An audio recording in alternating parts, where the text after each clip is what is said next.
इस एपिसोड की स्टार्टिंग में हमें यू हाउ को दिखाया जाता है जो कि अपनी कल्टीवेशन कर रहा था, मगर सडन वो एक अननोन से पैराडाइज के अंदर आ जाता है। तभी यू हाउ उस पैराडाइज को देख करके कहता है कि ये जगह बिल्कुल वैसी ही लग रही है जहां पहले वो आवाज़ मुझे लेकर आई थी। उस वक्त मुझे दीतियान के रिवर्स स्केल ने रोक दिया था।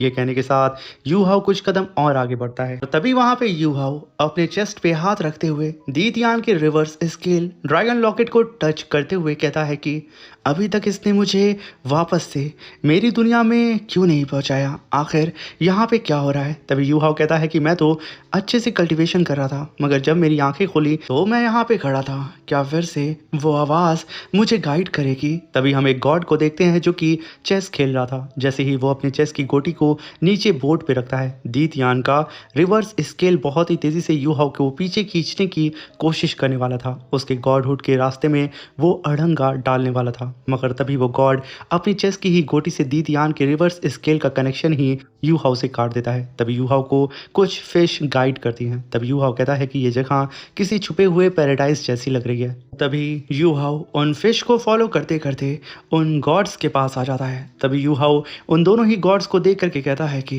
इन दोनों ही सीनियर्स की जो प्रेजेंस है वो बहुत ही ज़्यादा शांत और ग्रेसफुल है। शायद ये लोग कोई छुपे हुए ग्रेट मास्टर हो सकते हैं। अभी वहाँ पे गॉड अपने टीचर के साथ चेस खेल रहा था और वो अपने टीचर से कहता है कि टीचर, आपका ध्यान फिर से भटक रहा है, इस तरह तो आप ये गेम दोबारा हार जाएंगे।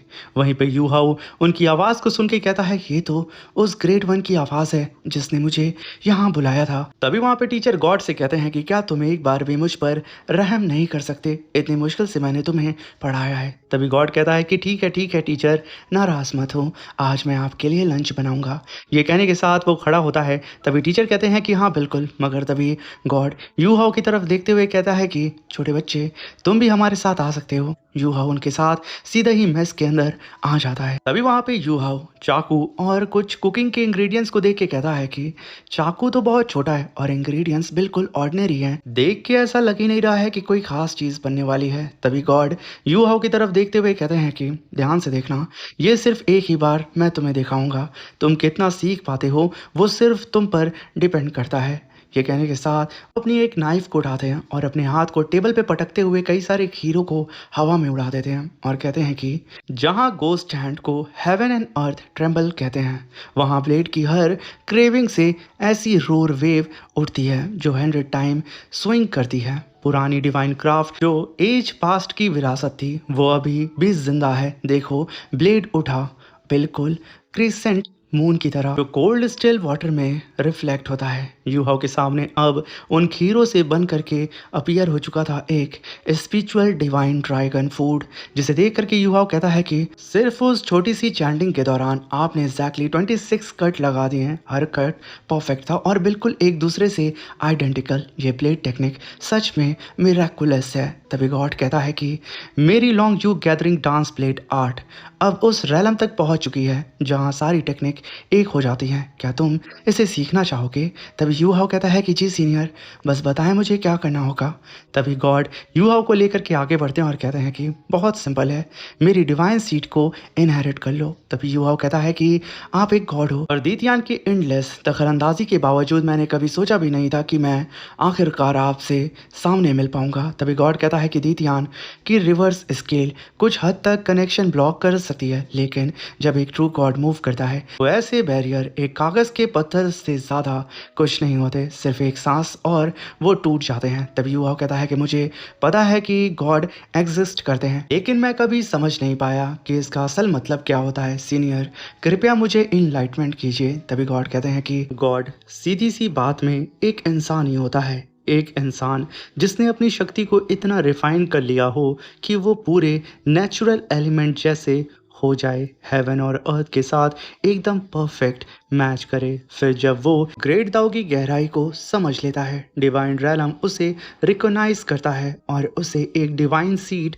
प्रदान की जाती है। तभी यू हाउ कहता है और ये डिवाइन सीट होती क्या है? तभी गॉड कहता है कि डिवाइन रैलम का स्पेस लिमिटेड है, वो सिर्फ कुछ ही सोल को रख सकता है। डिवाइन रैलम में प्रवेश करने के लिए एक सोल को अपनी जगह चाहिए होती है और वही जगह डिवाइन सीट होती है। अगर कोई गॉड गिर जाए या अपनी सीट छोड़ दे तो वो सीट खाली हो जाती है। अभी वहाँ पे यूहाओ कहता है कि अगर आप सीनियर मुझे अपनी सीट दे रहे हैं तो आखिर आप क्या करेंगे, और साथ में डिवाइन रैलम टोटल कितने गॉड्स को अपने अंदर समा सकता है। तभी गॉड कहते हैं कि इस बात का सच जवाब मुझे खुद नहीं पता। डिवाइन रैलम 108 वर्ल्ड्स को कैरी करता है। मैं एक और हाई एनर्जी वर्ल्ड से आया हूँ, वो वर्ल्ड नहीं जहाँ से तुम्हारा डालाओ कॉन्टिनेंट उठा था। गॉड्स में जो सबसे पावरफुल होते हैं उन्हें कार्डिनल गॉड्स कहते हैं। उनकी संख्या सिर्फ 32 है और मैं उनमें से एक हूँ।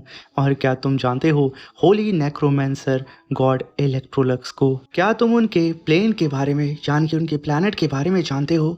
यूहाउ वहाँ पे ना बोलता है, मगर उसे जानना था कि आखिर उसके टीचर कहाँ से आए हैं। तभी गॉड कहता है कि वो मैजिक प्लेन से आए हैं, एक लाजवाब हस्ती। और गॉड किंग ने जब उन्हें फिर से जीवित किया तो उनकी डिवाइन कॉन्शियसनेस अनेक फ्रेगमेंट में टूटकर कई प्लेन्स में छिप गई। हो सकता है एक दिन तुम्हारा उनसे आमना सामना जरूर हो। वहां पे यूहाओ कहता है कि लेकिन सीनियर, आखिर आपने मुझे ही क्यों चुना? वी गॉड कहते हैं कि तुम्हारा हर ट्रायल, हर स्ट्रगल, हर ऑर्डर मैंने अपनी आंखों से देखा है यूहाओ। तुम मुझे कई तरीकों से मेरी ही याद दिलाते हो, और आइस टाइप पावर को समझने का तुम्हारा तरीका, तुम्हारे रॉ पोटेंशियल और जिस तरह से तुम अपने इमोशन को अपनी सोल स्किल में ढालते हो, ये सब मुझे गहरी तरह से इम्प्रेस करता है। लेकिन सबसे ज़रूरी बात, तुम्हारा फोकस मेरी अपनी जर्नी में मेरी राह बहुत बेकार गई थी, और उसी वजह से मैं अपनी गॉड रैलम की पीक तक नहीं पहुंच पाया।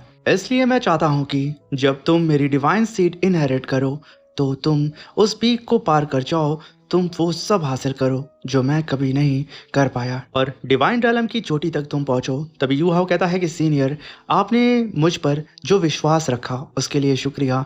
एक आखिरी सवाल, अगर मैं गॉड बन जाऊं, क्या मैं अपने प्यारे लोगों को भी डिवाइन रैलम में ले जा सकता हूं? तभी गॉड कहते हैं कि बिल्कुल ले जा सकते हो, जब तक तुम खुद गॉडहुड तक असाइंड कर जाओ और मेरी तरह एक कार्डिनल गॉड सीट इनहेरिट कर लो। तुम्हें पूरा अधिकार होगा कि तुम अपने करीबी लोगों को डिवाइन रैलम में ले जा सकते हो। अभी वहां पे यूहाओ कहता है तो फिर सीनियर, ठीक है, मैं आपकी डिवाइन सीट को इनहेरिट करने के लिए बिल्कुल तैयार हूँ। ये सुनकर के गॉड कहते हैं कि यूहाओ, मैं यहाँ पे तुम्हें अपनी डिवाइन सीट दे रहा हूँ। जिस वक्त तुम इस डिवाइन सीट को पूरी तरह रिसीव कर लोगे, तुम्हारी spiritual consciousness slowly divine sense में बदलना शुरू हो जाएंगी। वो तुम्हारी कल्टीवेशन के साथ साथ ग्रो करेंगी। लेकिन एक बात ज़रूर याद रखना, जब तक मौत के बिल्कुल करीब ना हो तो कभी भी अपनी डिवाइन सेंस को रिलीज मत करना। अगर किसी ने भी तुम्हारा डिवाइन सीट तुमसे छीन लिया तो तुम मर जाओगे, और मेरी डिवाइन सीट भी तुम्हारे साथ ही छिन जाएगी। यूहाओ कहता है कि सीनियर, मुझे किस तरीके के डिवाइन ट्रायल से गुजरना होगा? क्योंकि लिए सीनियर, बहुत साल पहले हमारे एंसेस्टर तानसेन ने सी गॉड के एक ब्रूटल 9 ट्रायल को दिया था, तब जाकर के वो खुद को गॉड में प्रमोट कर पाए थे। तो क्या मुझे भी ऐसा ही कुछ फेस करना होगा? तभी गॉड कहते हैं कि यूहाओ, तुम्हारे ट्रायल का रास्ता तुम्हें खुद ही डिस्कवर करना होगा। यूहाओ, हर डिवाइन पाथ अलग होता है। याद रखना, मेरी divine seat God of emotion की सीट है, फीलिंग का फ्यूजन, लव का फ्यूजन। मेरे पास तुम्हें देने के लिए 2 चीजें हैं, और मुझे यकीन है कि यूहाओ, ये दोनों ही चीज तुम्हारी ग्रोथ को स्मूथ कर देंगी और तुम जल्दी मेरे सक्सेसर बन जाओगे।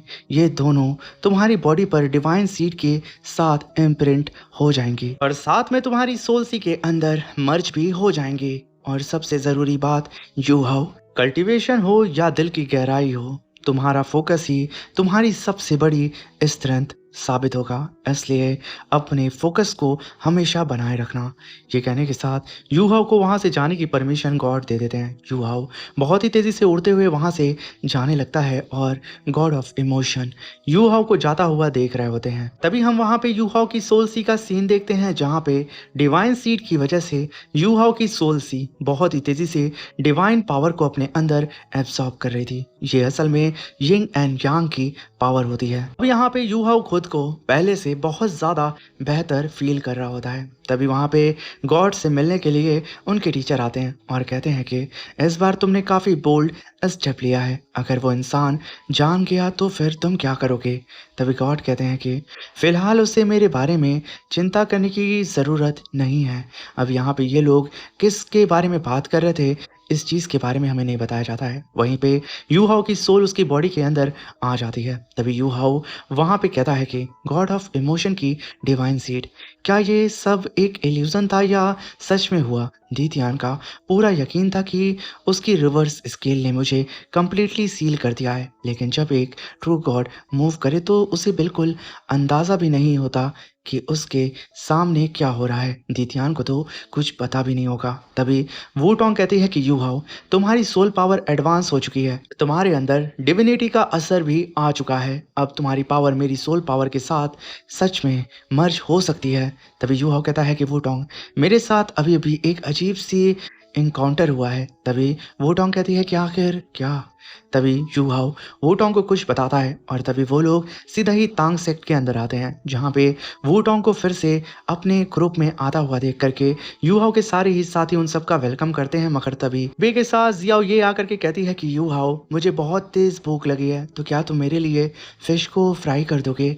अपनी टीचर को इतने सालों के बाद देख करके अपनी आंखों के सामने यू हाओ एकदम इमोशनल होकर के कहता है कि टीचर बिल्कुल। और तभी यू हाओ पास्ट की बात को याद करता है कि पहली बार टीचर ने ही उसके स्टॉल को ओपन किया था। फिर वहाँ पे यू हाओ फिश को ग्रिल करना स्टार्ट कर देता है और सभी लोगों को वहाँ पे सर्व करता है। मगर तभी इस खुशनुमा पल के दौरान जियाओ ये बेहोश हो जाती है और बेबी के कंधे पे सो जाती है। जियाओ ये की हालत को देख करके जहाँ पे अभी सब कोई खुश था, इस पल को एंजॉय कर रहे थे वो सभी लोग दुखी हो जाते हैं। तभी यू हाओ कहता है कि टीचर जियाओ ये की लाइफ फोर्स धीरे धीरे फेड हो रही है, मुझे जल्दी करना होगा। टीचर जुआन के साथ मिल करके 9th रैंक के पिल फर्नेस को मुझे जल्द से जल्द फिनिश करना होगा, तभी मैं यहाँ पे टीचर की और मदद कर सकता हूँ। फिर वहाँ पे हम टीचर जुआन को देखते हैं जो कि अपने चैम्बर के अंदर बैठ करके उसी फर्नेस की डिजाइन को कंप्लीट कर रहे थे। अभी वो यू हाओ को देख के कहते हैं कि यू हाओ, तुम बिल्कुल सही वक्त पर आए हो। ये 9th रैंक का सोल टूल पिल फर्नेस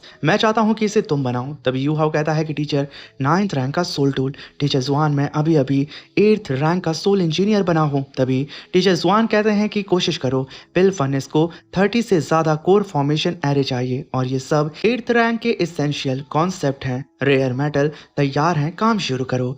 तभी यू हाओ कहता है कि टीचर रुके तो सही। मगर तभी टीचर जुआन वहां से चले जाते हैं। तभी यू हाओ अपने सामने पड़े हुए एक मेटल को देख के कहता है कि ये rare metal crimson devil refined gold है और इसकी कीमत का कोई अंदाजा नहीं लगाया जा सकता है। इससे हजारों हाई रैंक के फायर सोल टूल बन सकते हैं, इसका एक टुकड़ा भी वेस्ट नहीं हो सकता है। और सबसे पहला चैलेंज इसका आउटर शेल, फर्नेस शेल को एक्सट्रीम हीट और प्रेशर झेलना होगा, इसीलिए डेविल रिफाइंड गोल्ड को चूज किया गया है। दुनिया की कोई आग इसे सॉफ्ट नहीं कर सकती। लगता है मुझे सेकेंड ब्रदर का डार्क असुरा ड्रैगन इंक्रेविंग ब्लेड बोरो करना पड़ेगा और इस मेटल को थोड़ा थोड़ा करके क्रेव करना होगा, तभी मैं अपने फर्नेस को बना सकता हूँ। मगर तभी वहाँ पे गॉड ऑफ इमोशन की आवाज़ आती है और यू हाओ से कहते हैं कि इतना कॉम्प्लिकेटेड क्यों बना रहे हो यू हाओ, मैंने तुम्हें 2 चीज़ दी है, इनकी मदद से तुम्हारा पाथ और स्मूथ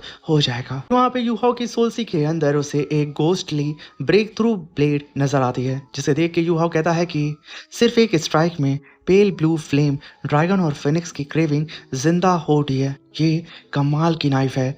तभी वहाँ पे यू हाओ गॉड ऑफ इमोशन की बात को याद करते हुए कहता है fusion of feeling ice craving blade divine ghost in craving blade long June gathering dance blade art. वहाँ पे यू हाओ इस टेक्निक को कास्ट करने लगता है। मगर तभी वहाँ पे यू हाओ उन पास्ट की बातों को याद करता है जहाँ पे गॉड ऑफ इमोशन ने यू हाओ से कहा था कि ध्यान से देखना यू हाओ, मैं ये तुम्हें सिर्फ एक बार दिखाऊंगा जहाँ गोस्ट हैंड गिरती है, हेवन एंड अर्थ ट्रेम्बल करता है, ब्लेड से रोरिंग वेव क्रेव होती है जो 100 टाइम स्विंग करती है। पुरानी डिवाइन क्राफ्टमैनशिप हजारों सालों की विरासत अभी भी जिंदा है। देखो ब्लेड उड़ती है क्रिसेंट मून की तरह जो कोल्ड स्टिल वाटर में रिफ्लेक्ट होती है। और तभी वहां पे यू हाओ कहता है कि हजारों एज की डिवाइन क्राफ्ट यहाँ अपने असली रूप में प्रकट होती है। ब्लेड उड़ती है रेमेंट मून कोल्ड स्प्रिंग में रिफ्लेक्ट होता है। तभी वहां पे यू हाओ के आसपास 2 मून अपीयर हो जाते हैं। तभी यू हाओ कहता है कि और जब गोस्टली हैंड